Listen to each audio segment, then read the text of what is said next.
Welcome to another episode of Fans Without Credentials. Tom here with Jared and Eric. And of course, this is the show for all you armchair quarterbacks and Monday morning GMs. And we know there's probably a lot of you out there after a great draft, and we're going to talk in depth for most of the episode about that. Going to hit on a little bit on Steve Yzerman's press conference, too, is about a week after the season was over, after the embarrassing demolishing at the hands of the Florida Panthers. So we'll talk a little bit about that at the end. But before we get too far down the road, we'll just take a quick look at your Michigan sports update from around the Great Lakes. And here's what we've got happening in Michigan sports. We'll start with baseball. Your Detroit Tigers continuing to have an up and down early season run. They've got fans thinking maybe the club can stay in the hunt and in that playoff mix if they can just get a little more healthy. They've got a couple of pitchers that should be coming off the DL soon. Obviously, everybody interested in what's going on with JV. You got Reese Olson as well, and you got a rookie coming back from Tommy John.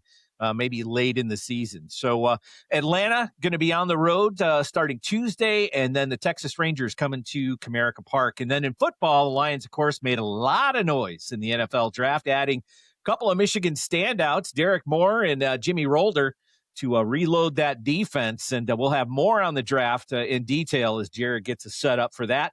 On the college front, the Michigan Wolverines baseball team heating up at the right time. Number 6 in the Big Ten. UCLA, though, they are the big story in Big Ten baseball. Undefeated, 21-0 record. In fact, they swept Michigan earlier in the year. Michigan State Spartans focusing on spring work in football. Fans looking ahead to fall. Their baseball and softball teams, not a whole lot to report there. We'll just leave it at that.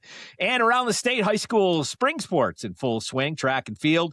4-3 Mansalona Ironman baseball team and the 4-2 softball team back in action tomorrow night, hosting Pellston. 4 p.m. starts for both of those clubs. And finally, to the NBA, where the Detroit Pistons dropped Game 3 to the Orlando Magic last night. So now all eyes turn to a big Game 4, and we'll have more on that in a second. That is your Michigan sports update, where there's always something happening from Detroit to the bridge. Eric, you want to talk about basketball briefly? Put your coach's hat on. Unfortunately, you guys being the coach on staff, I was given this segment for today.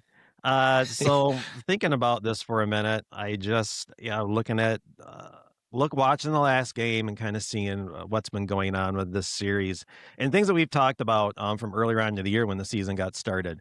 I put a few things down here, so I'm just going to talk for a couple minutes, if you will, and then I'll open up if you guys have anything you'd like to add at the end. But there's just a few things I'd like to get off my chest right now.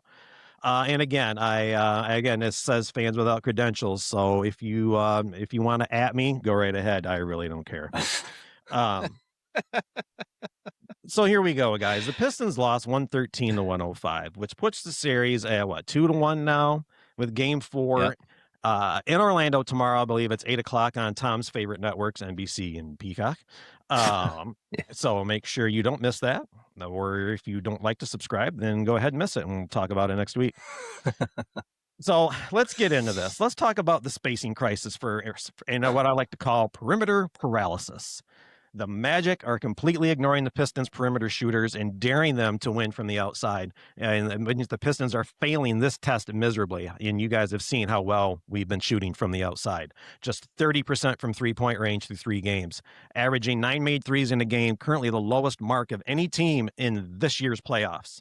This impact is because Detroit can't hit from deep. The Magic are parking Mr. Wendell Carter Jr. and Pablo Banchero in the paint and just packing it in. This has neutralized Detroit's rim rack identity, and in Game 1 alone, the Magic actually outscored the Pistons in the paint by 20 points. Nearly unheard of for Detroit in the regular season. Yes, Tom, I am not done. Let's move on to the high-volume sabotage. Self-sabotage, that is. You cannot win playoff games when you're handing the ball back to the opponent every 3 possessions. Pistons are playing too loose with the rock right now. They're averaging almost 18 turnovers a game. I mean, this is like if I was a high school coach, I'd be doing drills in practice to try to get them to stop turning the ball over. Moving on. Second highest rate in the postseason. Even worse, held scoreless over the final 252 of Game 3, which they committed 3 of those turnovers.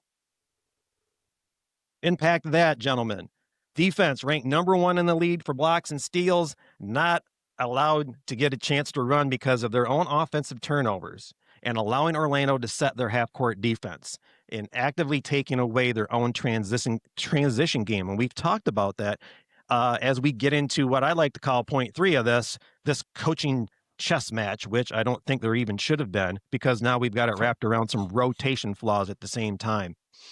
Bickerstaff is screwing the team and screwing himself and screwing the state of Michigan, because early on in the season, even with injuries, and we've talked about it even on this show before, you could rotate any amount of players out there, no matter who was injured, and you had 2, 3, 4 starters out at certain points of the season, and you're still running through the league. And what did you had? You had experts saying, "Oh, I'm scared of the Pistons. Oh, I don't want to see the Pistons. Oh, they're in the Knicks' heads. Oh, I don't want to play in the Knicks. The Pistons are going to run through everything. They're just bullying. They're bad boys 2.0." Where are we at today, gentlemen? Bickerstaff did what I was worried about. He has condensed his rotation. You've got players that aren't playing that normally are in the rotation, giving guys some rest. You've now got tired team in the fourth period because of your rotation. And granted, you've got some players that are still coming off some significant injuries too. Maybe you want to help them a little bit and give them a few minutes here and there as well. So a lot of this, I mean, you can talk about some players, guys, but a lot of this, I think, just falls on the coaching staff itself. You've gotten out of your rotation. You've got away from your philosophy of getting up and down the court, which helps your defense get set up too, and being able to block shots and get out and run the floor. That's what you were doing. That's what you were able to do, and get the break and secondary breaks. How many dump offs to the trailer were they getting where they could shoot the shot and make it and not even have to set up an offense? And then you're getting back, and then your big guys are able to get right back on defense and then set up your defense. You were stout in the defense. You want to call a timeout, Tom? I do, because while, some of this is definitely on JB, I got to go to Trajan Langdon too, right? Trade deadline, we had an opportunity to go all in on a true number 2, right? A 2 guard. We don't have one. We obviously don't have one. Everybody, and and this is also on guys like most Cunningham, for example, who had to have Uncle Tobias. We can't afford to lose him. Holy smokes! I mean, you had a young 2 guard out there ready to go. If they'd put a package together, and this would have helped them. I just think that's the problem. Like, you don't have any floor spacing, and here's what's funny to me. So you got the big guy can't shoot from the outside, and granted, he's still 22, 23 years old, so there's still plenty of time for him to develop his game. But we talk about max contract for a guy who's one-dimensional, man, forget that. I mean, I would say, I just can't see Jalen Duren staying beyond this season if he expects a max contract. Either that or Trajan Langdon's an idiot. But this team, this is a team where the roster is not constructed very well. They're close, but they're just not there. Well, I just can't get over the shortened bench all of a sudden when you had success in the 1 seed for having a certain philosophy. Now you're going to change it getting into the postseason for whatever reason you're bringing it in. Ron Holland's fallen off the map. Marcus Sasser hasn't even seen the floor, I don't think. And then you have a gas team giving up 17-point leads. Yeah. You could talk about a couple of the guys too. Sir Thompson, he played 37 minutes the other night. Good first half. Good defender. Yeah, stats look great on paper. 17, 8, and 5, but it was a minus 10 on the floor. And those 17, I think we're all in the first too. Yeah. Tobias Harris, reliable secondary scoring decade, but 5 of 15 in game 1. Yeah, on any sort of championship roster, in my opinion, Tobias Harris is not your 2. No. I think that flaw is really, I think we've overwritten the fact that there's not, once Cade hits the bench, it's like, who's really there? Like, you might have a good system, but in the playoffs, the system can only get you so far. You need a guy who can go get a bucket. Well, and we put so much on Cade's hands, so, I mean, you got to give him some leeway, but at the same time, 27 points, but 9 turnovers. Oh, there were so many just stupid ones too. I mean, there were so many ones that you're like, is he a rookie? I thought he was a rookie again. I mean, it's not Well, 2021. it's being forced into hero ball. Right. It But I looks mean, like to high me, school hero ball at times. Where you're trying to do too much, and all of a sudden you're losing it. yeah. And to me, that's an immature trait. And one of the things that we always talk about Cade is how mature he is and how great of a, facilitator he is. And I mean, the playoffs are tough, but they also were in the playoffs last year. I mean, these guys have been in the playoffs with a similar roster against eight. I mean, I think part of it is they're just getting out physical. I don't think they thought that the Magic have literally nothing to live for. I mean, everyone thought they weren't even going to beat the Hornets and make it into the playoffs. Yeah. So, I mean, you're playing a desperate team that has legitimately nothing to lose. And I think they're out physicaling the team that everyone thought was, Bad Boy 2.0, which makes you physical. And again, it's from Bad Boys 2.0 to nobody's scared to play them. No. Now, I mean, it's like, yeah, if they somehow squeak through this, it's like, please give me them. There's definitely ways to beat. I'm sure the Knicks are even probably saying that they'll give us the Pistons now.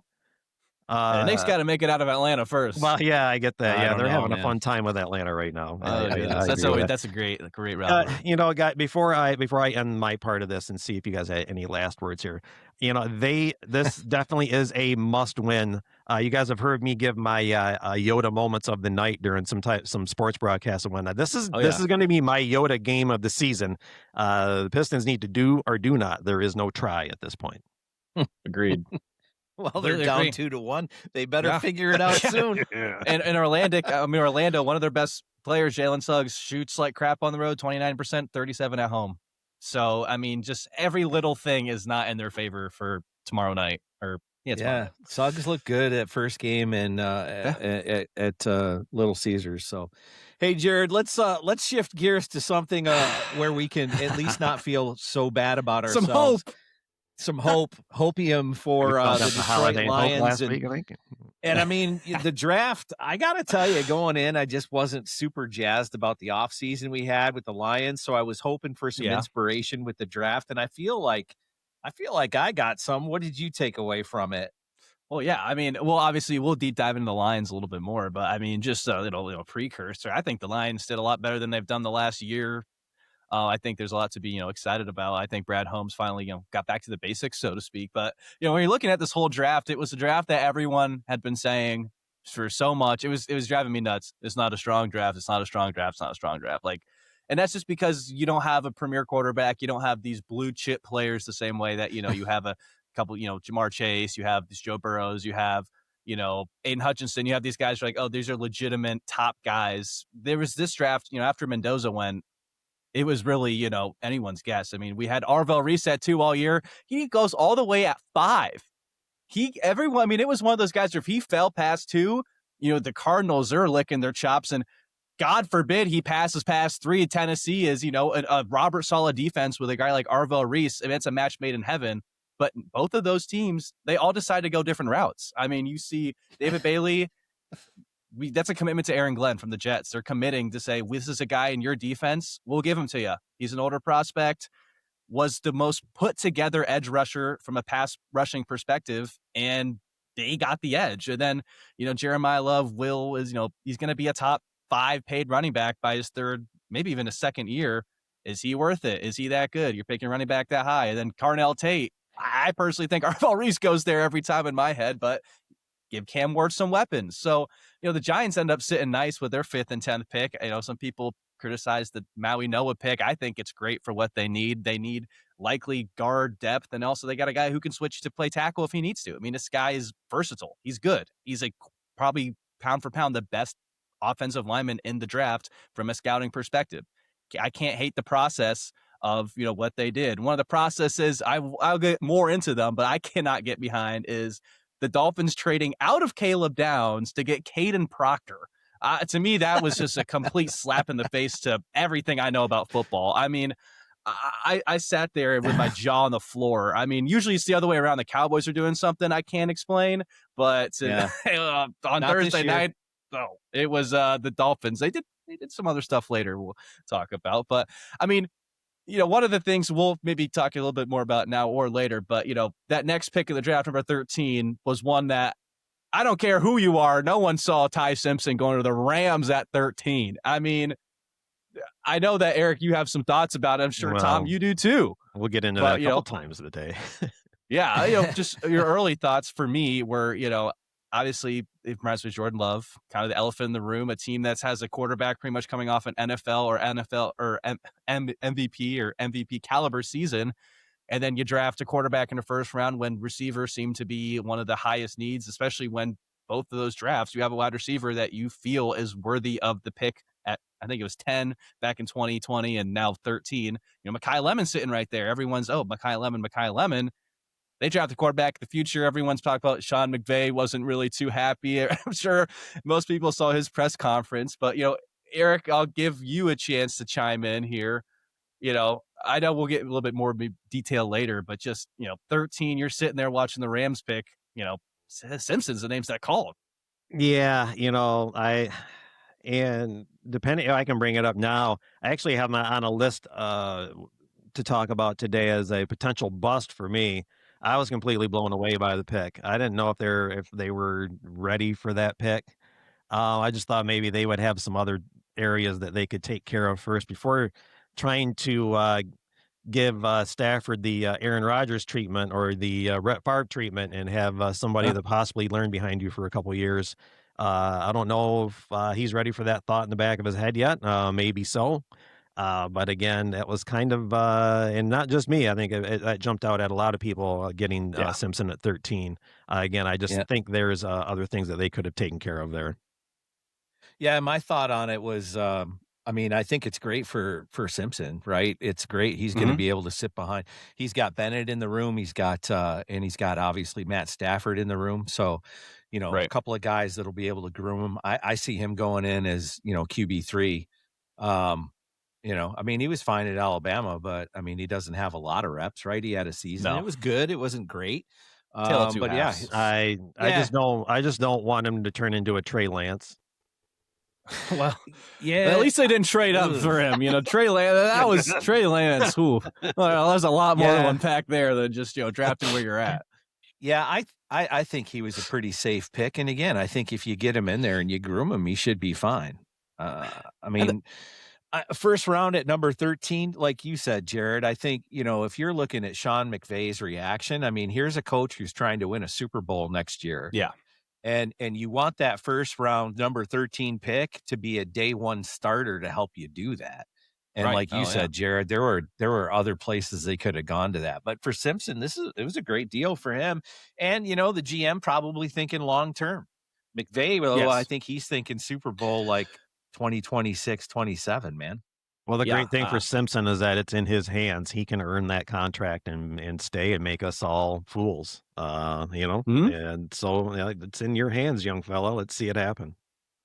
Yeah. Yeah. It'll be interesting to see how that one does pan out. I think, there's so many lines of logic. And so it's such a rabbit hole when a team jumps.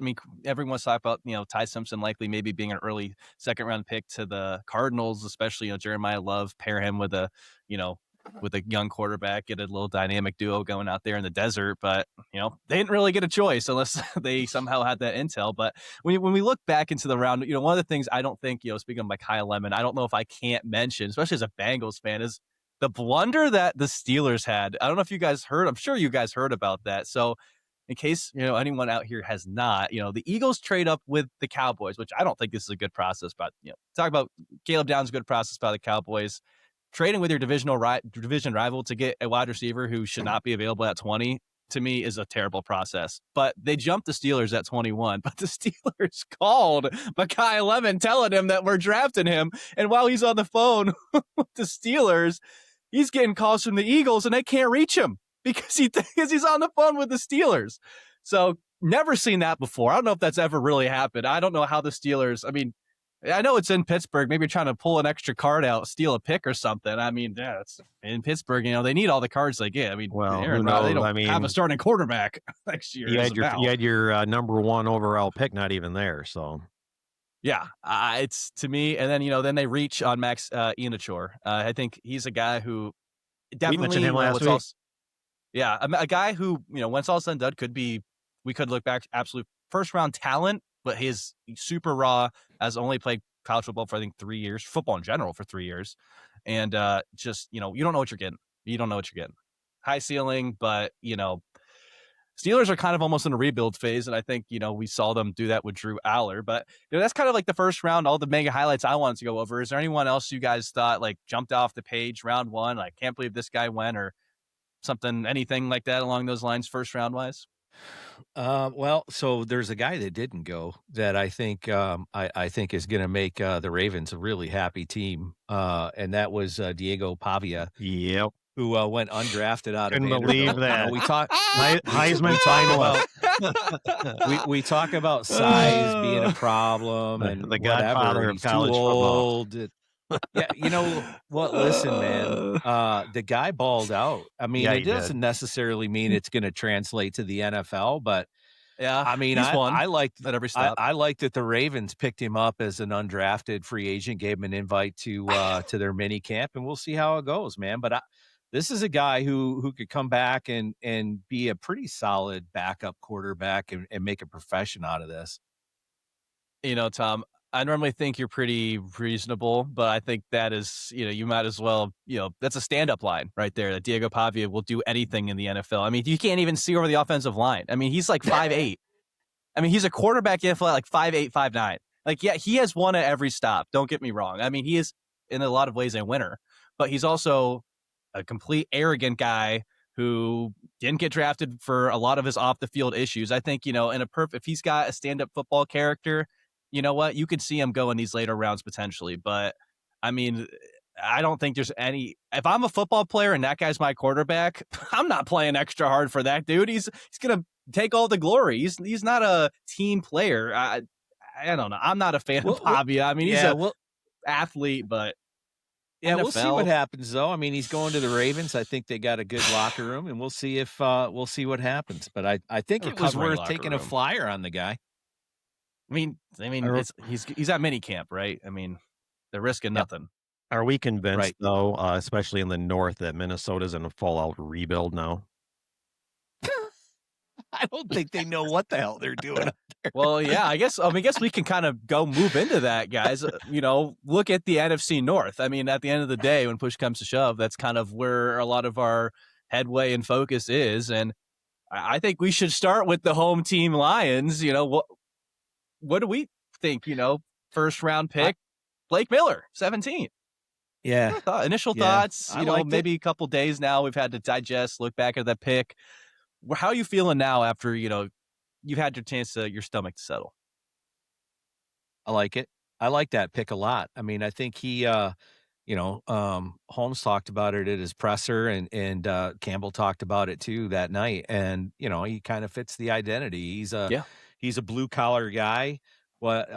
Never missed a start in college, all 4 years as a starter. He missed one practice, said he still feels bad about that. So I think from a character standpoint, and then just from the physical attributes that he's got, he was a good, solid, safe pick. And that's what I kind of feel about Holmes' draft this year. I think last year was humbling, man. And the smartest guy in the room left. And we saw more of a Holmes that we saw, early on in his time with Detroit. Well, obviously, we talk about defense past several seasons because that seems to be the biggest crutch when it comes to both sides of the ball. But most of the offensive problems were because the offensive line wasn't shored up. So could we have possibly gotten a different player? But I think the more important thing was to shore up the offensive line. So I think he was a good pick as well. Yeah, and just some more advanced stuff for people who might not know. I mean, Panay Sewell is going to move to left tackle presumably. This guy Blake Miller played every snap at right tackle for his college career. He also, I don't think, missed many games. He took over 3,000 snaps in college at right tackle. I mean, you want to talk about what's the most important thing about, in my opinion, tackles is durability. I don't care how good you are. If you're not playing, who gives a damn? I mean, this guy is out here. He's physical. He plays. He's healthy. And I think he's going to fit right into that Dan Campbell culture. And the next two guys, speaking of Dan Campbell culture, are both U of M guys. Maybe Eric not so high on him as me and Detroit saves the U of M Tom. in the draft. Yeah. But, you got Derek Moore and Jimmy Rodler there. Roller. You can't really. I don't know. My initial Derek Moore was the guy I actually talked about last week as seeing there. I mean, some guys have him high, have her low. Well, I think he's a great fit. And what was one of the big questions last year? Who are we going to get to help Hutch on the edge? And now you've got some edge help. I think he was solid for, where he was and who was left on the board. I felt like that was a great pick, but Rolder, that was the surprise for me. I mean, if you listen to Clatton and Johnson do Michigan games, you didn't hear about him very much. Interesting. And so when they picked that guy, I'm kind of like, who? Michigan? Like, what? He wasn't, because Moore got a lot of attention, and he wasn't the only. Barnum was another name that got a lot of attention on that defense. But so I had to do some digging on it. But take just a minute and hear what Holmes had to say about Rolder himself. First time I looked at Rolder, I was just, I was like, I just kept saying football player. I was like, this guy's a football player. Thought he was highly instinctive. Again, he was the one guy on that Michigan defense, like Derek Moore, like I said, like we've been watching for a long time, and there's other players on that defense or just on that team, period. He was the one that I hadn't seen in previous years, and so that was just kind of like a fresh, very encouraging view of him, but thought he was very instinctive, was a really good tackler. He doesn't really miss hardly any tackles, and, he just plays with his hair on fire. He's stronger than what you think. He can actually set edges if you put him on the edge. But, if you don't know where you're going and if you don't have, high-level processing and instincts, it can be tough for you. I don't care how big, strong, explosive you are as an inside linebacker. So obviously he was pretty high on him. And the other thing I'd say, too, is he had another guy fall down into his lap, Jared, that was, again, kind of like the same profile as Rolder. But another one, I didn't expect to see him, that late in the draft, and I think Holmes was smart to pick him up. Well, just my last thoughts on Rolder is it's funny that you mentioned. I actually was I heard a lot of people talking that he was a Detroit Lion kind of guy, which is funny, just like the different sources we listened to, because he was very connected to the Lions from what I heard. But when you look down the board, Keith Abney, let's see, I can't remember exactly what he had, 157. He was a top 60 player to 80 player in almost all the consensus boards I was watching. All the guys I really think know their stuff. This guy was up there. And I think ultimately he fell for the same reason D'Angelo Pons wasn't a top 10, top 15 pick. He's not super tall. He's listed 5'10". Most people say he's a touch under 5'10". But the thing is that Keith Abney plays physicaler than anyone. He's that physical Detroit corner. He will probably switch to the nickel, played a little bit outside. I don't think you'll see a lot of him at outside rep, and just especially when you got Terran Arnold and other guys you kind of invested into the outside. But I mean, this guy can come down, tackle. He's a tackle machine. Same with Rolder. These guys don't miss tackles. And an open field, if you can have a corner shoot down from the slot, the nickel, tackle running back, tackle wide receiver behind the line of scrimmage, play sticky, contested coverage the whole time. I mean, that's what you're getting. You're getting a guy who could be a premier top 10, top 15 slot guy at his peak of his career in the 5th round, almost 6th round. I mean, beautiful. I mean, Brad Holmes talked about how, they were super high on him and he just fell right to him. They had him, like I said, and most people had him way up there on his draft boards. He falls right to them at 157. I mean, I don't think you can be any happier to kind of, in a sense, end your draft right around there, because the last two guys are just more solid, fighting for a role, maybe practice squad guys, 2 edge rushers, kind of middling size. Probably won't see much of them, but to end on Abney really is just the icing on top of was kind of a bounce back draft for Detroit to me. Yeah, I think Holmes was really high on the guy, maybe not quite as high as you were, per se, but part of that is he doesn't want to hype him up too much, right? Right. Yeah. But a lot, again, talking about some flexibility and nickel package, we'll hear what Holmes had to say. And Abney was the same thing. We've evaluated Abney, multiple times throughout this process, dating back to last fall, and every single time, I always enjoyed. I think he might tilt a little bit more in the nickel, but at this level. But I do think he can play outside for sure. But he's another instinctive guy that he can find the football. He can trigger. He can tackle. He's pretty sticky. He was just a simple one because we had him ranked, a couple rounds higher than where he was. So that was a no-brainer for us. So, yeah, I feel like the Lions had a pretty solid draft. I mean, Eric, anything that, outside of, Well, we address the defense to you some well, degree. I wanted to take a step back. I had something here because we had talked about Miller and offensive line, and then got back and then got right into some edge rushers. My question to you guys was: we had there were 7 offensive tackles taken in the first round. Was Yeah. that a sign that they're worried about defense and edge rushing, or was that just the talent pool for this draft? Well, I think it's the talent pool for the draft was top heavy on tackles. And I also think we've seen over the last couple years, trench play is ultimately what's winning and losing teams games. I mean, and like when we do go talk about the Vikings here in a minute, that's one of the main things that they did as well. Whether you agree with their draft choices, they addressed the trenches. And I think to win games at the high level, you need to have a dominant in the trench. And you didn't see that from Michigan. I mean, from Detroit, especially defensively. I mean, yeah, Aiden Hutchinson's great, but how is he really setting the edge and getting to these runs? Is he finishing plays? He's also taking doubles almost every play. You need more to relieve him. You need this depth and people to just, clock in, clock out, and just give these tackles nightmares all game long. And I think they're trending in that direction. I still think defensive line is an overall weakness for them. But when you look at the draft, I think the reason tackles went so high is because if you don't have a good tackle, your quarterback can't make the throws he needs. Well, and the other thing too, you talk about the edge and you bring up some great points. Part of the thing that's working against Aiden Hutchinson is the fact that he's out there for 95% of the defensive snaps, which is way more than any of the premier edges you're going to see out there. And I wouldn't classify him as a premier edge. If you look at his 14 and a half sacks, but I mean, okay, but again, you look at the fact that he's double teamed and he isn't going to get home, and the fact that the Lions pass rush takes the longest in the NFL to get to the quarterback from the snap, right? So there's that, and you see him get beat by tight ends occasionally, but again, I would say you typically see that later in games, and he's gassed. So it's good to see that they've got some, a guy that could potentially be in there, a day one starter on the opposite side, and maybe somebody that can just give him a blow. Oh, third down packages. I think Derek Moore it's almost a lock to see starting week 1, barring any crazy injuries or anything wild. Who do you guys keeping it in the North? Who do you guys think out of the North had the best draft? Bears.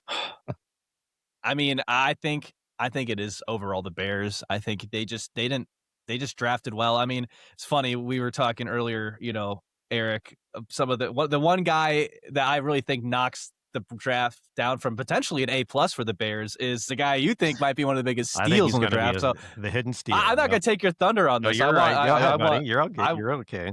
That's Xavier Thomas. For those who don't know, he drafted in the 89. He'll take the top off of defense. He will. We kind of talked about that. You think he said it ran a 4.28. A guy who you can't teach that type of speed is going to keep a defense honest. But I think there's other guys in this draft that could have done similar things. Kevin Coleman Jr. didn't go till way later in the draft to the Dolphins, and I think he is this similar type of player, if not, in my opinion, actually a little bit better than Thomas. And you could have drafted him, 60 to 70 spots later. But other than that, you look at their first round pick, Dylan Thierman. I mean, I thought he would have been drafted. I thought people had him as a top 5 talent defensively, just overall. I was kind of in that consensus as well. He falls all the way down to the Bears. They need safety. They lost Jaquan Brisker and Kevin Byard. Well, they need safety. Let's talk about offensive line. Logan Jones, they drafted at center, I believe. Oh yeah, and Logan Jones was a guy that a lot of some people had him as like a middling center. A lot of the people I was watching had this guy ranked really high. A lot of people said he's the best, one of the best offensive linemen, definitely top 3. And I think you see that the Bears thought the same thing. A lot of people had him as maybe a 70 to 80, but a lot of the guys I was watching had him as a top 50 talent. And I think you saw he goes at 57. I don't think anyone's mad at that. Good pick. And also Sam Roche is a guy that I heard a lot of people kind of high on. I mean, one of my most, guys I watched a lot, he had him at, board 42. He gets drafted at 69. He's one of the more elite blocking tight ends. And now you've got a real trio of tight ends there. And also it makes you be able to move off Cole Kmet. You don't have to commit to him for your future. You got a tight end under a deal for the next 4 years to go alongside Colson Loveland. They complement each other well. I mean, and they got Malik Muhammad in the 5th too, a corner that or in the 4th, who I really liked a lot too, out of Texas. I thought he was a guy late in the draft, good rotational piece with upsides of corner 3, corner 2. I mean, when you look at the Bears draft, they just went down the list and picked the best players at the positions they needed, and they just kind of let the board fall to them. I think they had an A draft, almost A plus, personally. Yeah, The thing with Thomas for me was we talked about it earlier. I thought he could turn out to be one of those Jaden Reed types. One of those sneaky draft picks that can come in and then end up being an impact player. So that's kind of why I had him on my list for a possible steal. Just one of those that it's a nice draft pick, and maybe he's one of those that's, oh wow, they really got it. They really found a diamond in the rough with that one. So that's why he's on my list for that. But I'll tell you, the other team that scares me though is Green Bay. I think they had a nice draft too. They had a sneaky nice draft, and if you look at the draft grades that they were getting from, all the credentialed pundits, it was anywhere from like an A- all the way to a fail. But when you look at especially those first couple 2-3 rounds, the first three, they went after defense, man. They went after defense big time. So they go for cornerback. You get Brandon Sissy out of South Carolina. Nice. Sissy, out of Sissy's South Carolina, right? Chris McClellan, defensive tackle out of Missouri, and then you've got edge out of Penn State too. Another guy that surprisingly, Dennis Sutton, who 120. I would have expected him probably in the second round, right? Oh, that's my favorite. One of my favorite picks of the draft. Sorry to interrupt you, John. Denied Dennis Sutton. If you guys watch any Penn State games, that guy's different. I mean, his upside where they drafted him is ridiculous. That might be overall a top 5 steal in the draft, in my opinion. That is ridiculous. Well, and if the offense is healthy, it's in a pretty good spot. So why not go heavy on the D? Yeah. Well, and later rounds, they picked up a versatile guy on the offensive line, center guard combo there. It was Damani Jackson out of Alabama. Yeah. So some depth for your offense, right? But I don't think Jordan Love's problem was had anything to do with the fact that, they were lacking in weapons. I mean, this year. Yeah, we'll see. We'll see how it shakes out this year. We'll see. But I really do feel like, when they traded their other defensive end to Dallas, former Michigan guy, help me out here. Rashawn Gary. Yeah, Gary. Yeah. When Gary goes to Dallas, you really need to address that. And part of the thing too, when you're talking about a defense, it's that balance between, having guys on the front line, the front 7 who can get to the quarterback quickly, and then having guys on the back end who can cover long enough for them to do that, right? To those coverage sacks. You hear about how important those are all the time, right? So I feel like they did well, giving themselves a nice boost on their defense. Well, how would you guys stack the division then going into this year? Just way too early Top rankings. to bottom. Top to bottom. Well, the Bears for me are still at the top. I called that last year, and 11 y'all games thought I was last year. nuts. Can they back it up?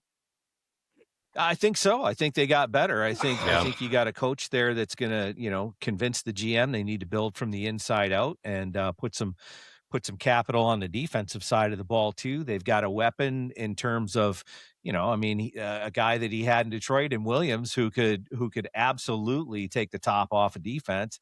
And now they've got somebody to kind of do that too. I think that gives Caleb Williams some options, and you're not going to be able to just, creep those safeties down into the middle part of the field. They're going to have to play honest football, stretch that defense. I love it. And, you got a play caller who's just excellent. So they definitely didn't hurt themselves with the draft and what they've done so far in free agency. I think Green Bay had a great draft. I mean, they were a team that struggled a little bit early and then came on late. The Lions were the opposite. I expected them to struggle early with the first 6-7 games they had, and they did great. There were some teams that they were matched up against that weren't quite what they thought they would be. And then, of course, things kind of fell apart later in the season. I feel like they definitely took a step in the right direction. But for me, it looks like the Bears. It looks like it's going to be a toss-up between Green Bay and Detroit and the Vikings. Man, I don't know what the hell those guys are doing.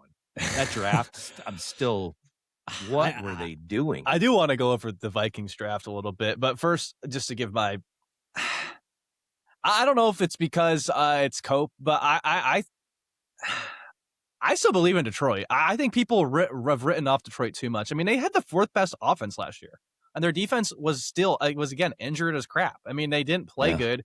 You're adding 2, in my opinion, impactful players. I think, for sure Derek Moore is going to get starting time, and like he's helping out him. You got, I think, a quality starting right tackle. I mean, those are 2 big holes. Yep. I think if those guys, also I think Keith Abney plays extremely valuable minutes in a secondary that needs depth and health.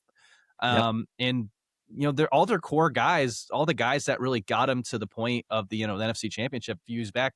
All the core guys are still there. I mean, they're not missing this like, oh, this guy was sneaky good. Like all their really good guys are still on the, other than Ben Johnson, maybe you could say, all their players that are on the field are kind of still there. So, and for the Bears, as much as maybe.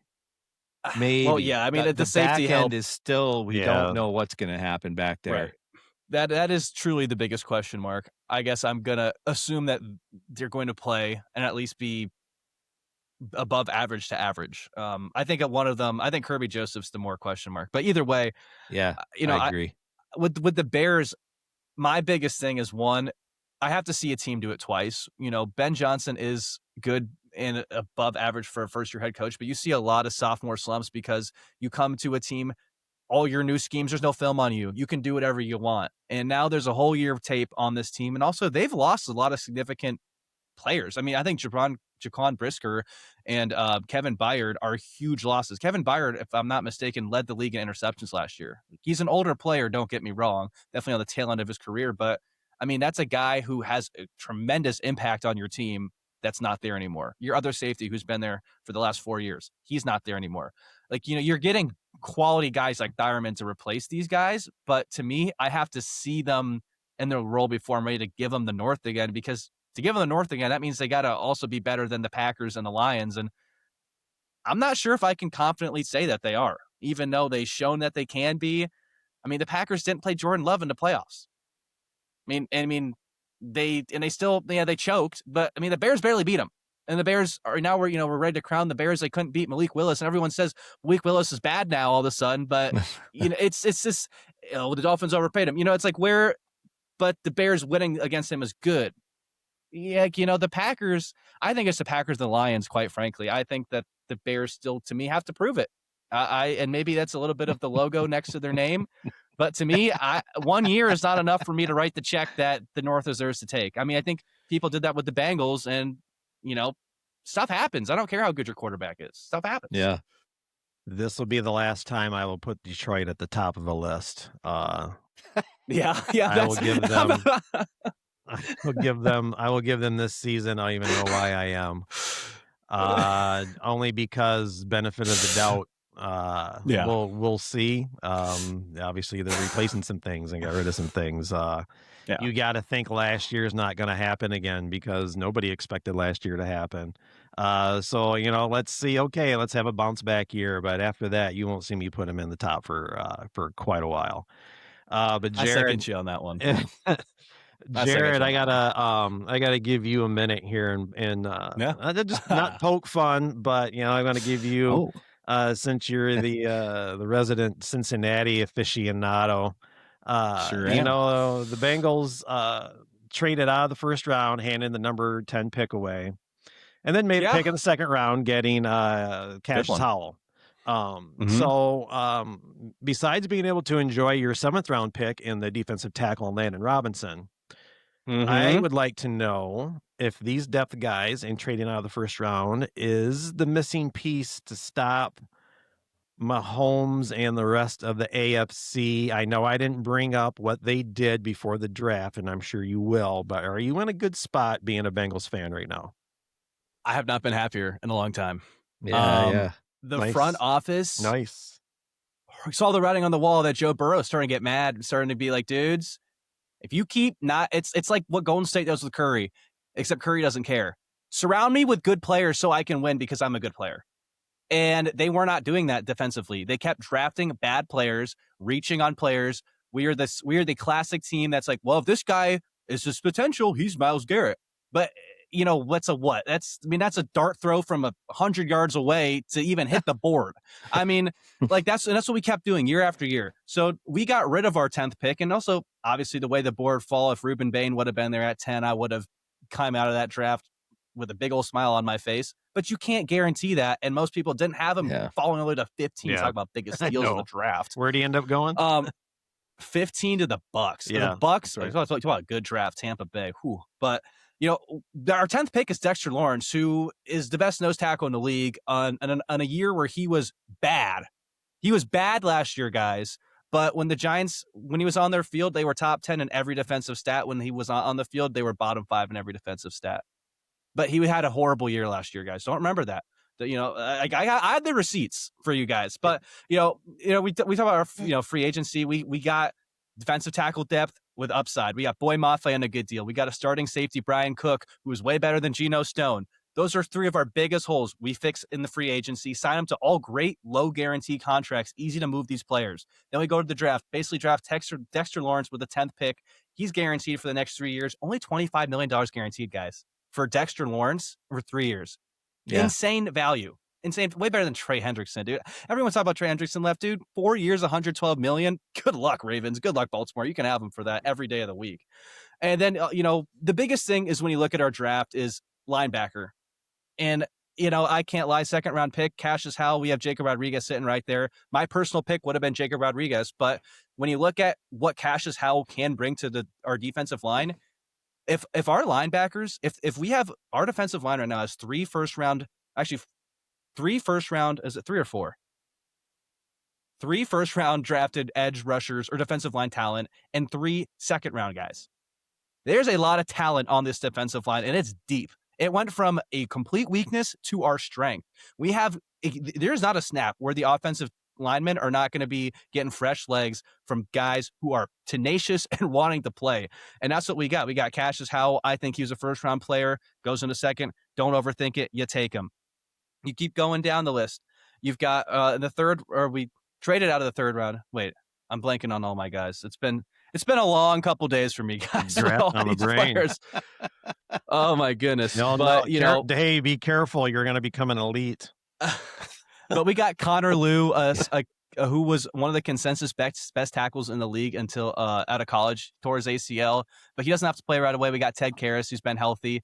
We got a potential starting center of the future.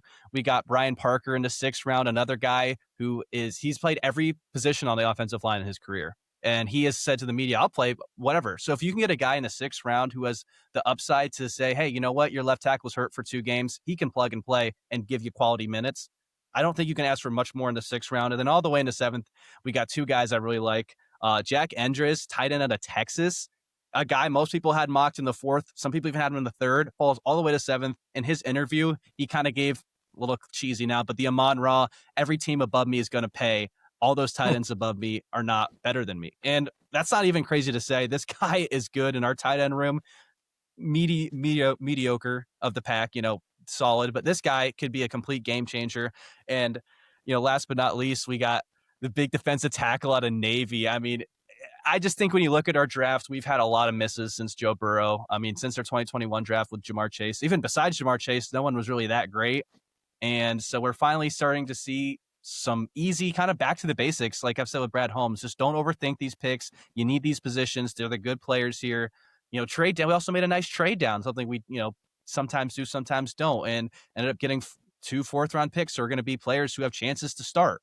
So I think when you look at the Bengals draft again, I think it's a solid B+. I think you can't, with upsides of A-. I got no complaints. I was pretty happy, especially compared to some of these other drafts that these teams did. There's a lot to be excited about. Let me just step in right there because one of the teams that you'll obviously see a couple times a year, the Pittsburgh Steelers.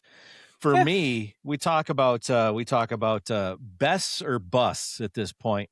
And that brings up my number 1 bust, and maybe I'm crazy for saying this, but Drew Aller. Drew Aller. What? Look, man, you got 99 problems on that roster, and QB is definitely one of them, but he is not the answer. He is not the answer. Come on. My quick thing about Drew Aller is if you're going to take a gamble at a quarterback in a weak quarterback class, it's him or Taylor Green. And to me, Drew Aller is, I mean, obviously a super high comparison, but he has every tool to be Josh Allen. I mean, he does. In my opinion, he has every tool to be Josh Allen. He has a strong arm, can throw a beautiful ball. It's to sit and is athletic and as big ass dude. I mean, he's got every tool. It's the stuff in here, man. That's what it all comes down to. But if you're going to take a gamble on a quarterback, in this draft, I think you kind of have to. I mean, I think if you're going to take a quarterback, it's a complete gamble. And they took, and honestly, I think a good gamble. I think a lot of people have given up on Drew Aller. He played on a Penn State team that had a coach out the locker room, and they got hurt. Like he hasn't played in a good system. And to be honest, I don't think Pittsburgh's a good system for him to maybe thrive. But You know what? A lot of fans hate it, and it's easy to not hate it when it's not your team, but I see the upside. I wouldn't have drafted him in the third, but they had like 10 third-round picks. So it's like, you know what? If it hits and he is a pseudo Josh Allen or a top 10 quarterback at any point in his career, I think they're sitting back and laughing. I don't see it happening. No, first of all, they don't even know who their day one starter is going to be right now because we're still in our dark place, Mr. Retreat guy. Probably trying to hook up his a hosting Jeopardy episode or whatever. What a clown. But if Drew Aller was going to be successful, he needs to be in a situation like Rodgers had as a rookie, and we'll get into our young Rams QB, but that's the same thing, right? Like you want to put a clipboard in his hand and put him behind somebody that's going to teach him some things. He can learn the offense. Right. He can learn how to be a pro. All those things he didn't get under Franklin at Penn State. You can maybe rectify some of that and salvage this guy. And who knows, maybe he has a great career, but I just don't think Pittsburgh was the right fit for him. And I don't think he's the right fit for Pittsburgh. Well, the Ty Simpson pick looks even worse when you could have gotten Diego Pavi at a discount. I don't know. Yeah. That might be one. I mean, Simpson what about Gus? A whole lot better. Nustemaker.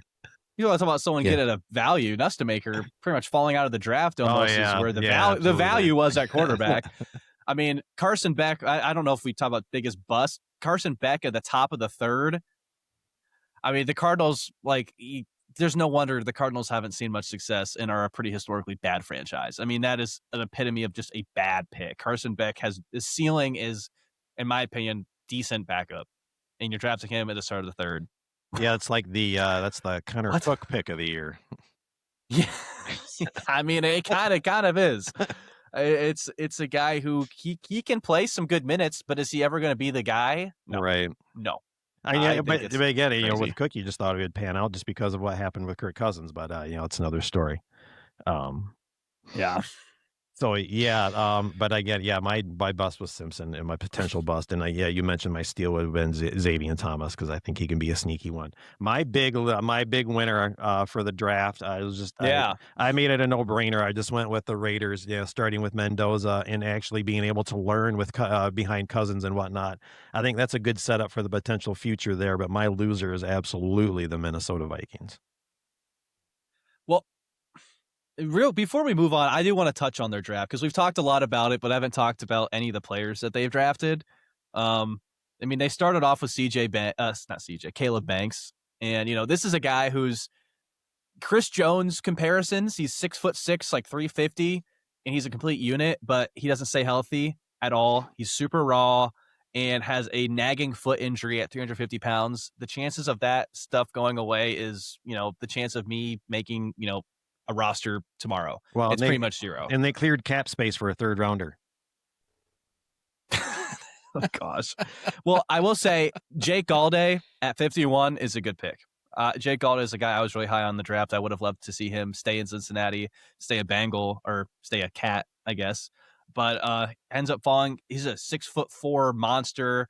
He'll fit Brian. I do think the Caleb Banks pick is a Brian Flores pick. I think this was a very Brian Flores draft. Even if you look later, At Jacoby Thomas, 98th pick, safety. It's just an explosive downhill safety that pretty much is a nice tool for Brian Flores. So, as much as people do want to hate on this draft, I think that there's a chance in the next 2 years you could say they did a good job at drafting what they needed. They sure up the trench. They got a guy who could potentially be Darisaw, his injury concern is pretty high. They got a guy, Caleb Tierman, definitely has starter upside, a guy who could be good. It's a confusing draft because Caleb Banks was not expected to go nearly that high. But I mean, if Caleb Banks, it's a strikeout or a home run. It's, I think there's already 2 pitches on the strike count. But if he hits a home run here, he's a top 10, top 5 player in the draft. So the process isn't necessarily great, but at least I can see what the vision was for an interim GM. But yeah, I would definitely say they're on the bottom half if I was ranking drafts. But Tom, who's your biggest winner of the draft? We got Tampa. Yeah, I loved Yeah. Ruben Bain Jr. I mean, at 15. Are you kidding me? Yeah, that was And then the big other pick. one, another pick that I liked a lot from them was in round 4, Keontae Scott out of Miami. And I remember watching him in the playoffs. And man, that dude, he's a dude. Like he's good in pass pro, and he's excellent as far as just he hits. He hits. Oh, he's a guy I would have thought, like, if he was available, like I could see Brad Holmes going for a dude like that because he's a very physical people were guy. surprised that they didn't. Yeah. Brad Holmes literally said none of the safeties that they wanted fell to them, or there was never a spot where they were available. And a lot of Lions fans were like, there was multiple times where I would disagree with you on that one. So Yeah, it would be interesting to see their big board because it seems to be very different than the consensus, at least when it comes to safety. But is there any guy drafts that you're just like, what is the thought process behind what are we doing here? Well, Just I mean, AI? you guys already kind of talked about Arizona. Like, I don't even know where to begin or end with them. Like, I mean, You don't like good love? ge- No love? No, man. Like, No no. love for love. No love. I mean, they were fine when they had the Garden Gnome back there, quarterback. Like, they have bigger problems. You got to be able to protect a guy to keep him upright. Like, it doesn't matter who you put back there. Like, if he's going to be running for his life from the moment the ball is snapped. I think that And in a the second round, defense that isn't going to give your offense a chance to be on the field. Reach it. yeah. You know, There's some truth to that. I Yeah. will defend their draft. I think that the Carson Beck pick skews a lot of what they did. I do think getting Chase Basantes in the beginning of the second round, right after Stribling, who you talk about question mark, Stribling at the top of the second was crazy to me. But Chase Basantes, I think, is a quality guard. I think he is an argument to be the best guard. I don't think he is the best guard. I can never pronounce the guy from Penn State, but he was pretty unanimously the best guard in every mock, and the tape kind of backs that up. But Basantes, I do think is very good, and they shoring up that offensive line. They do have Paris Johnson. Like they have some. They're not in the NFC West. They're in anywhere but close to the playoffs. But it was a roller coaster pick. There was some good, some bad. I'll say. I don't want to completely. I think Love's good. Honestly, I don't hate the Love pick. The more I think about it, the more it's like, if you think you drafting a guy who, is a Hall of Fame caliber talent at 3, it's like, why not just take the best guy? What is the guy that's going to add 2 wins to your season? And you're probably going to suck this year and get a quarterback in the next year's draft and pair him with Jeremiah Love. I mean, I don't hate that thought process. The logic is sound to me, but Carson Beck then throws a whole wrench into that idea of stuff, especially where they took him. So there's not going to be a lot of happiness in the desert, I don't think, anytime soon. But I think there's a little too much hate out there in Phoenix. Or Glendale, I guess, to be specific. The nice thing is the golf courses are excellent, so you don't have to bother. You can go out there and do 18 or 36 on a Sunday in the fall. So, last thing for me on this, guys. I know we talked about the offensive line and getting Blake Miller for the Lions, but is there that Jahmyr Gibbs type player that everyone's like, whoa, I can't believe they drafted that? Is there a player out there that you could have gotten and been okay with in that spot instead of him? Blake Miller instead of Blake Miller. Instead of Blake Miller, yeah. That's what you're asking? Yeah. I personally would have probably just like my original thought was Monroe Freeling. That was kind of who I liked there.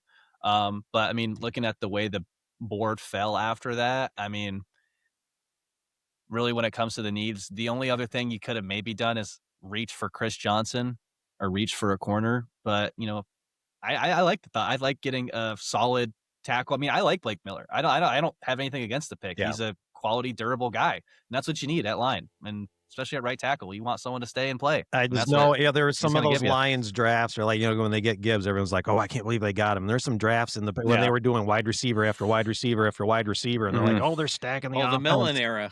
Yeah, exactly. You know, I just didn't know. Is there one player it's like, oh, we should have, if we had the chance, we should have grabbed him at that spot instead of shoring up the line. But I'm very happy with the line because you can't run if there's no hole. Yeah. I feel like this is, again, the first time in a while that Brad Holmes just kind of went in there not trying to be cute, man, not trying to show people how clever he was. And just, you know, he just listened to his scouts. And, you know, he's a former scout himself, a lot of success there as well. And I feel like they picked guys that would be good Lions. Like everybody they picked is a good physical, tough kind of player and, you know, dedicated to the craft. So Freeling would have been a good pick. I wouldn't have been upset with that. But, you know, had Proctor kind of fallen down and been available, like he never got an invite to Allen Park anyway. And typically you don't see a Lion drafted in the first couple of rounds if they didn't get the visit. Right. So, yeah, I mean, too many question marks there. The will and the want to have to be there. I felt like they did a good job with this draft. Yeah. And I just want to real quick go over, you know, talk about getting too cute. I think that my worst draft is easily the Jags. I think I'd almost give them an F. They didn't have a first round pick. And at 56, they take Nate Workature, who is a blocking tight end who was mocked in like the fourth, maybe late third round pick. And like the relatively high second. I know that 12 personnel is getting popular in the NFL, but total reach there. And then they go down and get Regis, another defensive lineman out of, I think he's out of A&M, total reach. The only draft pick I like is Pregnon. They got Emmanuel Pregnon, who fell way too far. I don't know if there was off the field issues, but I thought he was a top 5 guard in the class. He fell super far. They got him late in the third. But besides that, there's just nothing exciting about this draft class. If you look at a lot of their consensus picks in the later rounds, there's some guys that are, there was one guy that they drafted, CJ Williams. They drafted him in the 7th round. It's the 7th round, so it might not matter. But the consensus board had him at 678. And they drafted him. Just to give you an idea of where, like, it was just a horrible draft all the way around. And a team that has drafted horrible for most of my lifetime. See where it lands. Yeah. We'll Andrew show them Berry. how smart we are. Andrew Berry and the Cleveland Browns guys have had back-to-back elite drafts, in my opinion. Yeah, I think if you look at the drafts that the Browns had, they trade down, they get their starting left tackle, Spencer Fana, who I think pound for pound is probably the best tackle in this draft, pure tackle, because he won't play guard, pure tackle, best tackle in the draft. They get Casey Concepcion, a lot of comparisons to Percy Harvin, great electric wide receiver. They need wide receiver. And then they get Denzel Boston, who fell to 39. I thought he was a top 3 wide receiver in this draft. I think he's better than Casey Concepcion personally. They get him in the 2nd round. I mean, they also get Emmanuel McNeil Warren all the way almost in the 4th round, a guy who most people had as a top 50 player in their draft. Guy came from Toledo, super stud corner, 6'3", physical, could kind of play that Devin Bush role for them. I just think when you look at the value and what the Browns drafted, I just don't think anyone did a better job. So, Andrew Berry's done some questionable things in his career with Cleveland, but what they did in the last 2 drafts is looking like Cleveland, AFC North, man, their Steelers look like they could be the worst team in the AFC North this year. I agree. Yep, I agree. Hey, let's shift gears. By the way, good job on that, Jared. Tremendous research going into this thing. Like, NFL is your thing, and that's why I tell people all the time, that's his bailiwick, man. So appreciate you putting in all the time and effort and keeping us in the guardrails. But speaking of getting off the guardrails, we got to mention it before we close this out. Steve Yzerman Yeah, Steve Yzerman had a his postseason press conference, and last year it was 12 days after the epic collapse, and this time it was with about a week, and it was interesting. His posture, I guess you could say. If you look at the press conference last year, and people were asking a lot of the same questions again this year. Last year, he was very defiant, I would say, was kind of how he postured. Very defiant.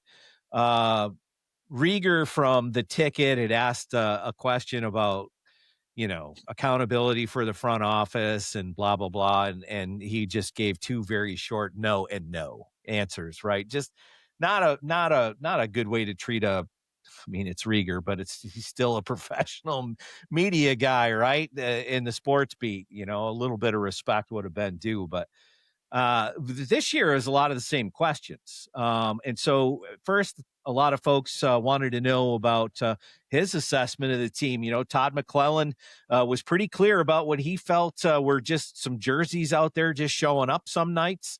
And definitely he was so angry after the Florida game, he didn't say much. And so they had a chance to ask Steve Yzerman what he thought about the players and really where does this need to be fixed? And at first he said not the player so much, but well, you be the judge. We all share the responsibility, and I can't sit here and just say that, hey, these players are no good, because we have a lot of good players.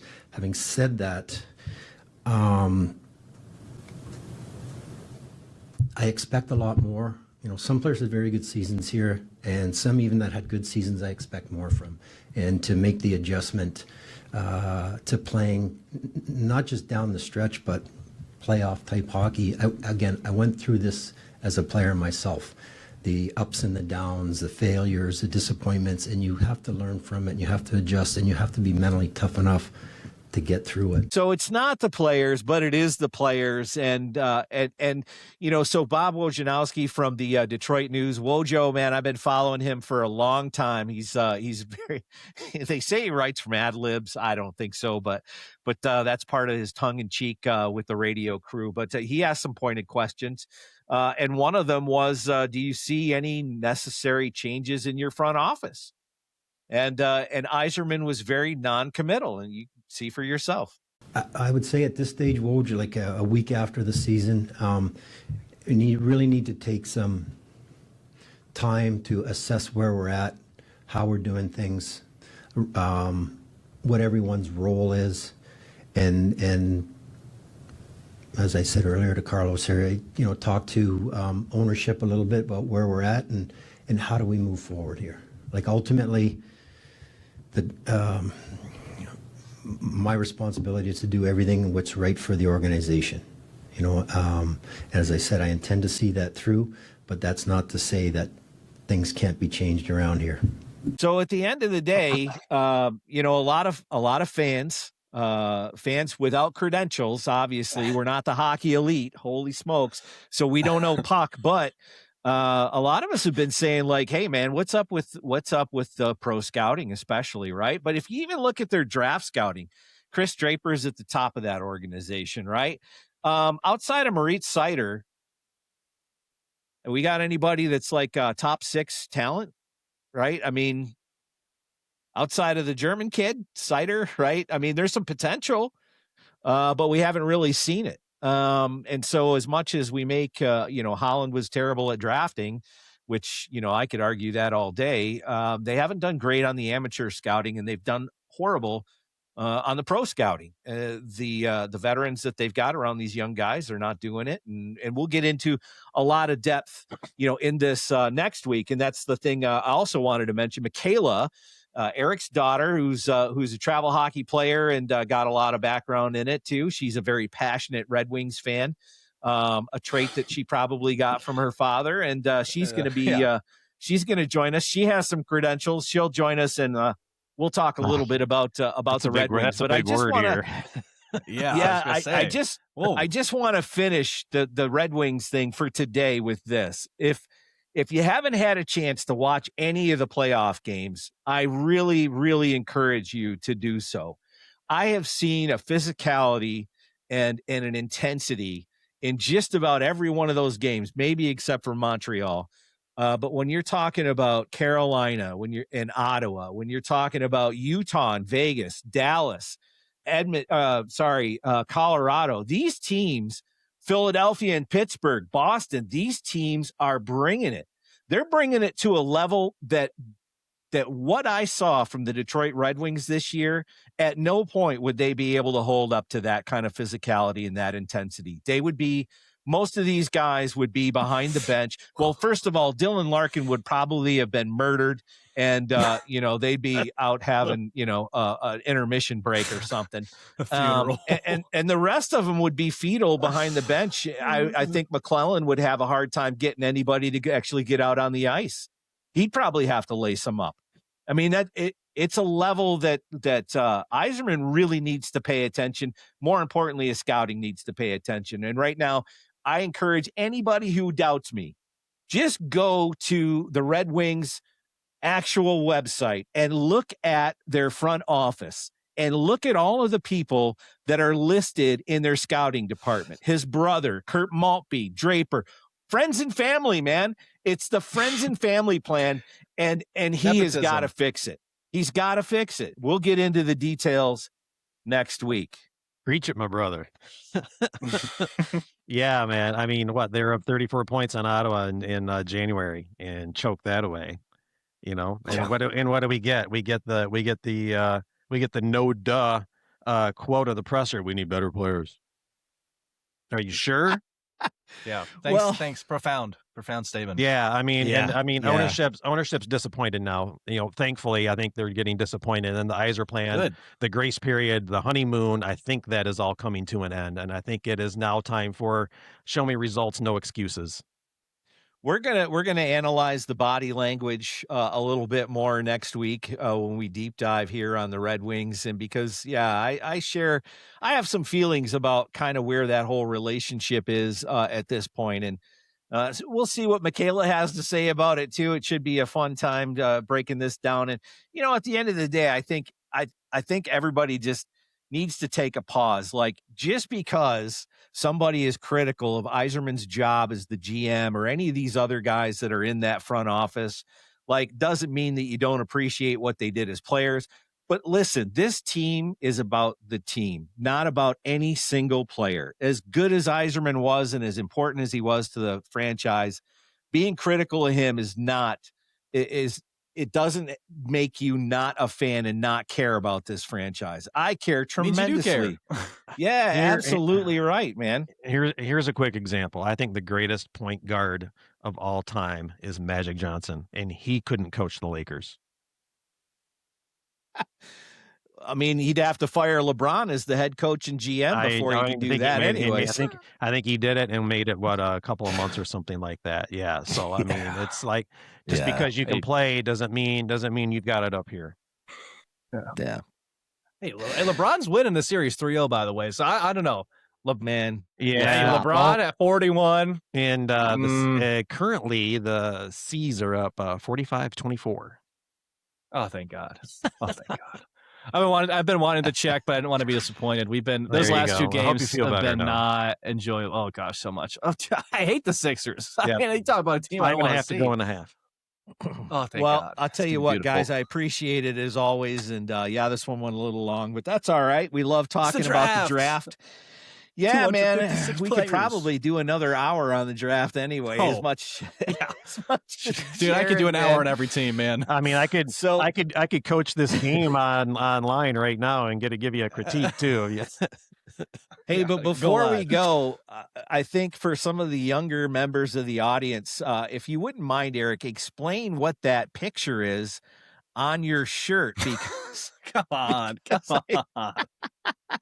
People have seen Guardians of the Galaxy. They know. So, that's true. Yeah, that's true. For Jared and all those types, this is a cassette tape. What? Oh.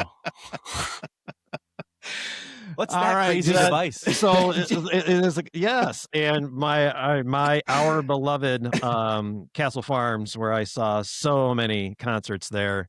Oh, in man, the yeah. 80s and early 90s. So yes, this is my mixtape T-shirt from Nostalgia Night at Castle Farms last year. Cool. So yes, Tom had the Never Forget T-shirt on last week, so you gotta show the Gen X whenever possible. Hey, man, I appreciate you guys so much, and You we too, appreciate everybody for tuning in and watching. Make sure you share. Make sure you like and subscribe. And believe me, we're all ears. So if you've got comments, drop them in there, unfiltered. Just I mean, it's a family show, Oh, yeah. right? So Lay it just on. kind of keep it clean, but take your shots. And if there's something you want us to talk about, we're happy to talk about it. If you've got, something else you want to say, by all means, we're here for you. And Fans without credentials. Yeah, and if you're one of those that has something to say and you're as expert, you have just as much expertise as us, maybe you can be a guest one day. Yeah. Yeah, Join the crew. That sounds good. Bring it in. All right, fellas, that's going to do it from us. Thank you for watching, and we'll see you next week when Fans Without Credentials continues. It's the Iserman episode.